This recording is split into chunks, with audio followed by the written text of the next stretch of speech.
솔직히 유튜브니까 말씀드리면 온갖 밸류에이션부터 다 해보는 중이에요. 30% 정도면 결국 답은 하나로 간다는 거예요. 안녕하세요. 위대한 개미의 든든한 동반자 자이언트TV 추동훈 기자입니다. 오늘 코스피가 얼마인지 아세요? 제가 금방 확인했는데 2971포인트 역대 최고점을 또 돌파하고 있습니다.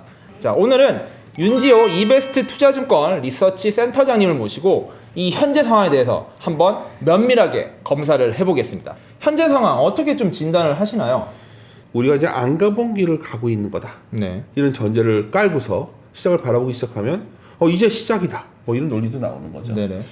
그러다 보니까 펀더멘탈은 좀 저는 그렇습니다. 결론적으로 말씀드리면 더 올라갈 수 있을 거예요. 왜냐하면 최근에 더욱 굉장히 자금의 유입은 강해지고 있거든요. 네네. 그러면 상단은 그래도 어느 순간인가 좀 부담스럽다 느낌을 가질 수가 있고, 근데 그렇다고 해서 좀 주춤해지더라도 뭐 급격하게 장이 끝났다 이렇게 붕괴다 이렇게 볼 수가 없는 게, 결국 자금의 큰 흐름이 결국 한국 사회에서 부동산이나 일변도나 예금에서 네. 증시 자금 쪽으로 큰 변화의 흐름이 나온 건 분명하기 때문에 네. 그 변화도 무시할 수 없다. 그래서 저는 한마디로 말씀드리면 2020년이 굉장히 추세로 편한 장이었다면, 그쵸. 2010년은 그냥 1400에서 지금 2800 그러니까요. 더블링이 됐으니까 뭐 편했죠. 네. 근데 이제 2021년은 어쩌면 올라갔다가 변동이 굉장히 커질 수 있는, 네. 그러니까 그런 장이 아닐까 보고 있고요. 그 단적인 예가 최근에 저를 포함한 소위 리서치 베이스에 계신 분들이 밴드를 제시할 때 네. 3200, 3300도 상단을 얘기하지만 네. 하단은 2600에서 2400을 얘기해요. 와, 밴드 폭이 굉장히 크죠. 매우 큰 거죠. 진짜. 근데 한번 이렇게 생각해 보시겠습니까? 3000에서 보통 강세장이 안 깨진다는 조건을 보되 한 20%까지만 용인되거든요. 20%요? 20%안 빠져도 60포인트, 600포인트. 그렇죠. 그러니까 그러한 변동성을 좀 감안해야 되는, 뭐 그래도 뭐 장이 끝난 건 아닐 수 있으니까요. 네. 그래서 저는 조심스럽게 올해의 화두는 변동성이 아닐까 이렇게 판단하고 있습니다. 근데 실제로 12월이나 지난 4분기 때 증권사들이 이제 제시했던 2000 후반대, 네. 21년도 전망을 2000 후반대 전망을 많이 내놨었는데 네. 이베스트도 2000 얼마를 냈었었죠? 아니 뭐 저희는 더 낮았죠. 더 낮았었나요? 2750이었어요. 2750을 바로 수정하고 있습니다. 창피하지만 창피하다기보다 뭐 시장의 변화를 받아들여야 되니까 저희들이 네. 하는데 그런 상황입니다. 네, 그러니까 지금 수정을 하고 계신 걸로 알고 있는데 어느 정도로 수정을 지금 하고 있으신가요? 참 고민스러운 게, 우리나라가 과거에 주가가 큰 강세장이 왔을 때 공통적인 특징은 네. 2004년에서 2007년 시장이 기억나실 거예요. 그때도 결국은 중국이 경기 개선되고 네. 미국의 소비가 살아나니까 우리나라의 산업재라든가 소재라든가 이쪽 기업이익이 좋아져서 올라갔던 장이었고, 2009년 10년도 결국 화정자라고 했죠. 화정자였죠. 그 당시에 금융위기 직후에 돈을 풀었는데 기업 실적이 굉장히 좋아지면서, 그렇죠. 기업 실적이, 그러니까 주가가 앞서갔다기보다 기업 실적이 서프라이가 나면서 올라갔단 말이에요. 그렇죠. 또 하나가 2017년 시장이 있어요. 그때의 특징은 별로 기대를 안 했어요. 2016년 하반기에 뭐 내년에 얼마 좋을까. 근데 2017년에 어땠냐면 EPS는 올라갔는데 PER은 내려왔거든요. 퍼는 떨어졌고. 그렇죠. 왜냐면 이익은 좋아졌는데 그게 딱 반도체였거든요. 그래서 반도체가 독주해서 올라갔던 장이었는데 18년에는 사실 시장은 별로였고요. 네. 그 정도 사이클의 공통적인 특징을 본다면 결국 실적이 굉장히 주도하는 섹터가 나왔고 섹터가 끌고 갔었다. 네. 어떤 면 약간 비슷한 점도 있어요. 지금가요? 예, 네. 12월 시장을 보면 전체 시장의 상승률이 11%였는데 11%요. 그렇죠. 삼성전자가 한 5% 정도였거든요. 그리고 나머지들 뭐 대형주들 몇 가지 느껴 보면 결국 IT와 자동차, 뭐 배터리 뭐 이런 것들 소위 핵심 종목들이 끌고 가는 시장이기 때문에 뭐 그렇게 왔다면 또 정당화될 수 있는 이유도 있겠지만, 결론적으로 말씀드리면 이익 대비해서 현재 주가 수준이 싸다고 말씀드리기에는 PER로 봐도 그렇고, 그렇죠. 또 하나 이제 많이들 말씀하시는 게 이거죠. 최근에 이제 저희도 네. 야 PER로 해가지고 이렇게 합니다. 이제 PER 이렇게 놓고서 표준 편차 이렇게 놔가지고 그렇죠. 네. 몇 시그마 하는데 말하진 않겠지만 네네. 다들 고민하다 보니까 뭐 표준 편차 3배 정도까지 네. 해놓단 말이에요. 그러면 통계상으로 상당히 이게 유의미하지 않거든요. 그렇죠.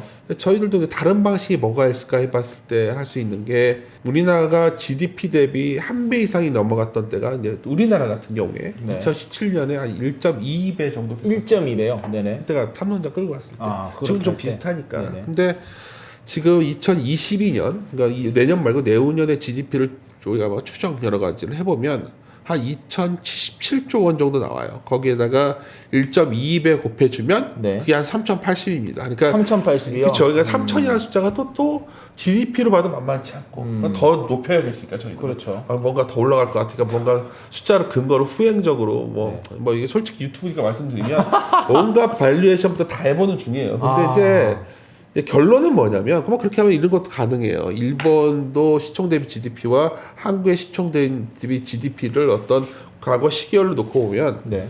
이제 결론은 뭐냐면 뭐 그렇게 하면 이런 것도 가능해요. 일본도 시총 대비 GDP와 한국의 시총 대비 GDP를 어떤 과거 시기열로 놓고 보면 네. 벌어졌다 좁혀졌다는 부분이 있거든요. 네네.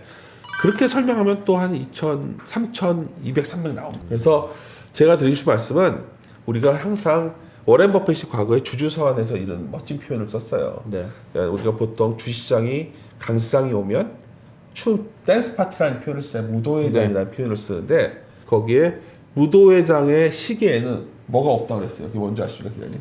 배터리가 아닌가요? 역시 디지털 세대입니다. 시계 바늘이 없다. 시계 바늘이 없다. 알 수가 없다는 거예요. 그러니까 사람들이 시계 바늘이 없기 때문에 문이 좁고 넓고 빠져나올 수가 없다는 표현을 버핏이 했던 거고 항상 뭐 하워드 막스나 이런 소위 시장에 살아남았던 구루들의 공통점인 건 뭐냐면 극단에 있을 때 사라는 얘기였거든요. 쌀 때 사라는 얘기였어요. 쌀 때 살아. 네. 그 관점에서 본다면 지금이 쌀 때 주식을 시작할 시점이라 본다면 아닌 것 같고요. 아닌 것 같다라는 거예요. 다만 네. 싸게 갖고 있었던 주식들이 있다면 이 파티의 광란의 파티가 언제까지 끝날지 모르니까 팔지 말라는 거죠. 아직 그러니까 조금 더 갈 가능성은 있지만 투자를 하기에는 좀 위험하다. 이 예를 정도 들어서 말인가요? 네네. 지금 주식들을 하나하나 보고 있다 보면 좋은 기업들이 그러니까 좋은 주식과 좋은 기업은 다르거든요. 네. 좋은 주식은 좋은 기업과 좋은 주가의 교집합일 뿐이에요. 그렇죠. 그렇기 때문에 좋은 주식이 되기 위한 조건, 가격이 그렇게 매력적이냐 본다면 저는 좀 의구심이 든다는 거죠. 오늘 녹음한데 이게 언제 올라가는지 모르겠는데 한 이틀간 시장에서 여의도에서 화제가 됐던 게 주문 체결이 지연되는 걸 정말 얼마 만에 본지 모르겠어요. 그만큼 사람들이 나도 살래 이런 행진이 엄청 이어지고 있다 이 말씀이신 증권사가 거죠? 갖고 있는 어떤 용량을 넘어서는 주문이 들어오니까 네. 잔고 조회도 안 되고 뭐 체결이 지연되는 건데 네. 그건 증권사가 이걸 그렇게 되면 이게 나쁘다가 아니라 그만큼 뭔가 여기서 과열돼서 더 올라갈 수 있는 거죠. 더 갈 여지가 있다. 오버슈팅이 가는 거죠. 이제 이제부터는 오버슈팅 구간인데 어딘지 모르겠어요. 하지만 최소한 주문 체결이 지연될 때 들어와서 계좌 터서 들어오신 분들이라면 그렇게 끝이 좋을 것 같지는 않다. 그리고 주문 체결이 지연되는 게 오랜만의 일인가요? 자주 있는 일은 원래 아닌가요? 수능 같은 때 그래요. 수능일 10시에 때. 계좌 열리면. 그쵸, 그리고 네네. 그럴 때는 재미있게 이제 몰리니까. 단적인 대로 우리 뭐죠? 1월 2일 날 네이버 검색 순위 보셨어요? 혹시? 봤습니다. 주식 개장 시간 1등, 주식 시간 1등, 언제 시간 열리냐가 수능날 또 보셨어요? 수능날 개장 시간 몇 시에 그러니까 1등부터 그 정도로 사람들이 있고 아마 요새 이게 한 3개월 전쯤인데 어느 카페 들어갔더니 정말 이쪽 테이블도 주신 얘기, 이쪽 테이블 주신 얘기 다 하고 있었어요. 3개월 전에 했어요. 네. 그렇다면 지금 시점은 어떨까요? 만약 코로나가 아니고 뭐 모여 있다면 흥분해 있지 않을까? 근데 이게 제가 항상 오해들 하시는 게 흥분했으니까 맨날 개미들은 질 거야 이 얘기를 드리는 게 아니라 네네. 최소한 지금이 좀 슈팅하는 것처럼 빠르게 올라가는 상황에서는 여기서 무한하게 그런 각도가 가파르게 올라가기 만만치 않지 않을까. 그렇죠. 당연히. 만약 그렇게 올라갈 때 이럴 때가 있어요. 정말 획기적으로 우리나라 기업이 좋아져서 뭐 정말 전혀 기대 안 했는데 막 실적이 나오는데 막 너무 놀랍게 좋아 이렇게 올라가도 되는데 네. 지금 다들 똑같이 내년 2분기는 엄청나게 서프라이즈가 나올 거 다 알고 있어요. 그렇죠. 작년 2분기 안 좋았으니까. 네. 그런 상황에서 과연 그 이상의 숫자가 나올 가능성이 있을까?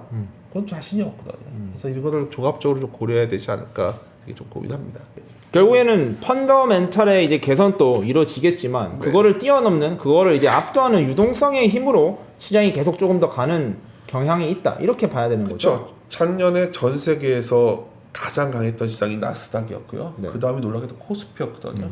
미국이 빠져도 우리 그날 올라가요. 네. 왜냐하면 국내 유동성이 너무 강하니까. 많은 분들이 외국인 사야 오르고 기관이 사야 오른다고 우리가 믿어왔었는데 이제 그게 변했다는 게 이게 구조적인 것이냐?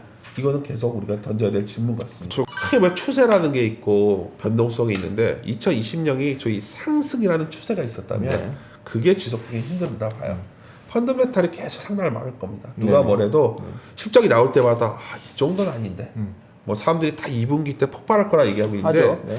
그걸 이게 추정치를 많이들 안 보셔서 그래요. 추정치는 더 세게 반영해 놨어요. 그 맞습니다. 네네. 그래서 그만 보고 갈 수는 없고 인플레이션 기대가 생겨야 돼요. 맞습니다. 인플레이션 기대가 생겨야 되는데 한번 추론을 해볼까요? 저는 제 아이디어인데 제가 시장에다 말하는데 가끔 저희 클라이언트들한테는 네.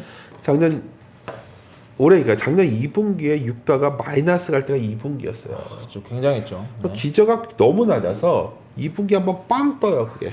네. 그랬다가 좀 실질 금리를 봐야 되니까 그게 돌아서는 게 내년 한 2분기에서 3분기부터는 돌아설 거란 말이에요. 그리고 또 하나는 지금 보시면 실물과 금융의 괴리가 있다 보니까 실물 경제는 돈이 안 돌아서 인플레이션이 안 생기고 네. 있거든요. 근데 자산 쪽에서 인플레이션이 생겼어요.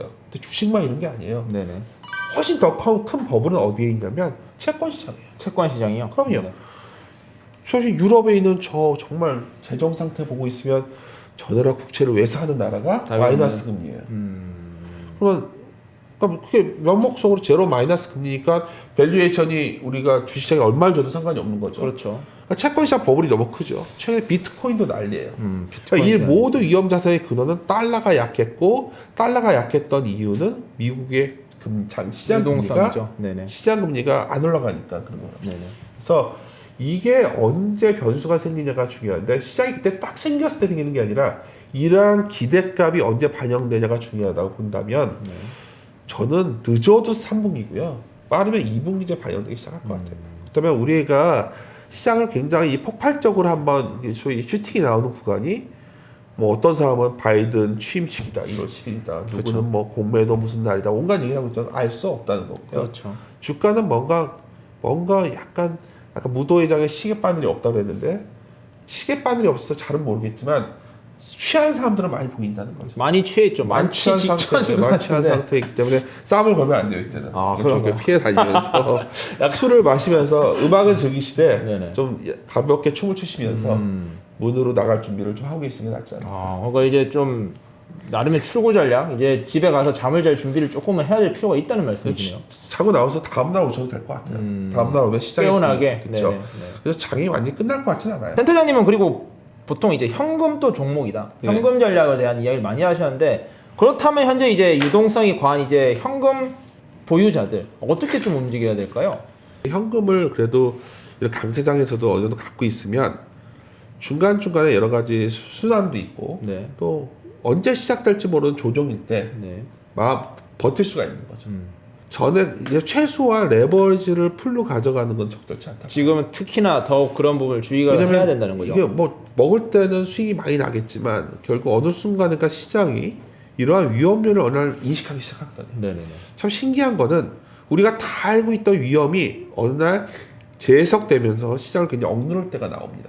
지금 당장은 아닐 것 같아요. 네네. 근데 그런 시점이 왔을 때 현금을 어느 정도 유지하고 있어야 오히려 피해를 줄일 수 있거든요. 질서 있는 후퇴가 가능하다는 거죠. 그러니까 항상 우리가 전쟁을 한다고 쳤을 때 돌격 앞으로 할 때도 있어요. 성공하면 좋은데 후퇴도 좀 질서 있게 후퇴해야 우리가 완전히 무너지지 않는데 그렇죠. 주식도 전쟁과 비슷한 점이 있어요. 전략을 네네. 잘 세우셔야 되는데 그러한 준비를 현금을 어느 정도 유지하셔야 가능하지 않겠나 이 차원에서 말씀드린 겁니다. 우리가 평범한 사람을 기준으로 했을 때 어떻게 해야 되냐? 아까 말씀드렸지만은 주식을 쌀 때 사야 되고 좀 비싸다 싶을 때는 나눠서 팔고 네. 나눠서 사고 또 좀 불안하다 싶을 때는 현금도 좀 늘려놨다가 이런 아주 사소하고 규칙적이고 원칙적인 패턴을 가야 아까 우리 프로의 제목처럼 뭐 엄청난 트레이더가 아닌 평범한 개미들 저도 개미에 해당되니까요. 네네. 살아남을 수 있는 방법이 아닐까 생각합니다. 그러면 좀 적절한 현금 비율이 좀 어느 정도라고 좀 조언해 줄 수 상황에 있을까요? 따라 다르죠. 근데 네네. 저는 각자 스타일에 따라 다를 거예요. 어떤 분은 10%도 두기 힘들어하시는 분이 있고 그렇죠. 또한 지금 같은 상황에서 네, 지금 같은 상황에서 한 30% 정도는 30%는 좀 안정감을 가지고 갈 필요가 있다는 거네요.